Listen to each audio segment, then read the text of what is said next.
பொதுத்தமிழ் அழகு 3 கலிங்கத்து பரணி. வழங்குபவர் முனைவர் தி. அனுசுயா, உதவி பேராசிரியர், ஈமாகோ யாதவர் மகளிர் கல்லூரி, மதுரை. நம்ம இன்னைக்கு பாடமாக பார்க்க போகுது பொதுத்தமிழ் 3ல கலிங்கத்து பரணி அப்படிங்கிற பாடம் தான்.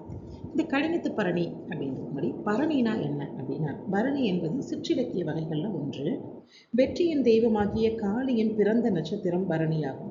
போர்க்களத்தில் உயிர் நீத்த பகைவரின் உடலிலிருந்து பேய்கள் கூழ் சமைத்து பரணி நாளில் உண்டு மகிழ்வதால் இந்நூல் பரணி என பெயர் பெற்றது. யானை போரில் வெற்றி பெற்ற வீரருக்கு பாடப்படுவது பரணி அப்படின்னு பன்னிரு பாட்டியல் சொல்லுது. இந்த கலிங்கத்து பரணி முதல் குலோத்துங்க சோழன் கலிங்க நாட்டின் மீது படையெடுத்து அந்நாட்டை வெற்றி கொண்டதன் நினைவாக இப்பரணி பாடப்பட்டுள்ளது. கலிங்கத்து பரணி 14 பகுதிகளை உடையதாக அமைக்கப்பட்டுள்ளது.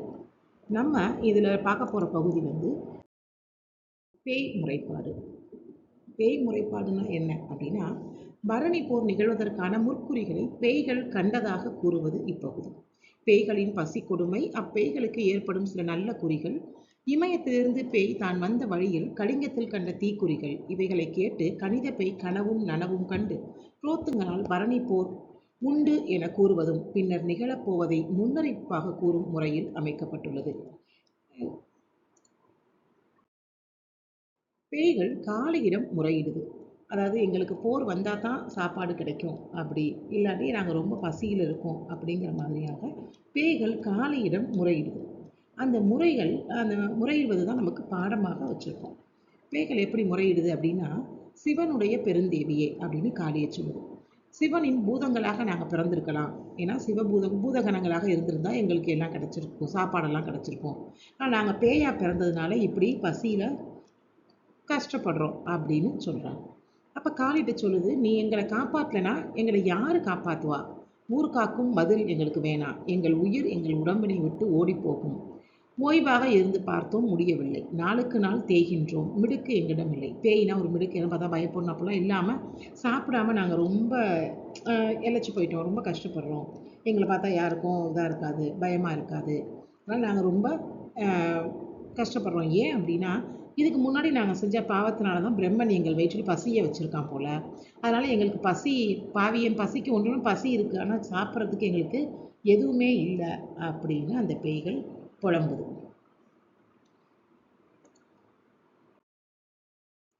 முறையீடோட தொடர்ச்சி தான். இதில் என்ன அப்படின்னு நாங்கள் சொன்னாங்கன்னா, எங்களுடைய உடல் காய்ந்த நெற்றாக உள்ளது. எங்கள் மூக்குகளில் இறந்தவருடைய கொழுப்பு வாடை தெரியுது. வாயில் ஈ மொய்க்குது. இந்த அளவுக்கு நாங்கள் இப்படியே இப்போதே இறந்து விடுவோம், இப்படியே இருக்கோம், நாங்கள் பிழைக்கலன்னா இப்படியே நாங்கள் சீக்கிரமாக இறந்துருவோம் அப்படின்னு சொல்லுது. இவை உணவு கிடைக்கப் போவதற்கான அறிகுறி. இதனால் பிழைத்திருக்கிறோம், இன்றேல் செத்திருப்போம். இவ்வாறு பேய்கள் காளியிடம் முறையிடுகின்றன. வட கலிங்கத்தில் தீ நிமித்தம். அங்கே என்னென்ன நான் நிமித்தங்கள், தீ நிமித்தங்கள் என்னென்ன பார்த்தேன் அப்படின்னு அது சொல்லுது. என்ன சொல்கிறாங்க, நான் வடகலிங்கத்துலேருந்து வரேன், அங்கே கண்ட நிமித்தங்களை நான் சொல்கிறேன் கேளுங்க அப்படின்னு ஒரு முதுபேய் சொல்லுது. என்ன சொல்லுதுன்னா, களிறுனா யானை. யானை மதம் பொழியலை, மாறாக பிடி. எப்பவுமே ஆண் யானைக்கு தான் மதம் பொழியும். ஆனால் இவங்களுக்கு மாறாக எப்படி தெரியுது அப்படின்னா, பெண் யானைக்கு மதம் பொழிஞ்ச மாதிரி தெரியுது. பகலில் கருநிற ஒளியுடன் விளக்கு எரிந்தது அப்படின்னு சொல்கிறாங்க. ஏன்னா பகலில் அப்படி இருக்காது, இரவுல தான் இருக்கும். அது கொஞ்சம் மாற்றி தெரியுது. மேகம் குருதி மலை, மேகத்திலேருந்து இரத்த மழை பெய்யுது அப்படின்ற மாதிரி இவ்வாறு தீய நிமித்தங்கள் இருக்கிறதாக காளி சொல்லுது. இதன் விளைவுகள் என்னவாக இருக்கும் அப்படின்னு காளிகிட்ட கேட்குறாங்க. அப்போ காளி அவருடைய விளைவுகளை சொல்கிறாங்க. இதுதான் பரணி போருக்கான அறிகுறி அப்படின்னு சொல்கிறாங்க. சோழன் போர் உங்களுக்கு ஒரு பரணி போராக அமையும் அப்படின்னு சொல்கிறாங்க. பசி கொடுமையால் உண்டாகி இந்த கூத்தை நீங்கள் மறந்துடுங்க. நீங்கள் என்ன செய்யலாம், ரொம்ப சந்தோஷப்படலாம் அப்படின்னு சொல்லிட்டு, இதை பரணி போர் வரும்னு கேட்ட உடனே அந்த பேய்களுக்கு ரொம்ப சந்தோஷமாயிருது.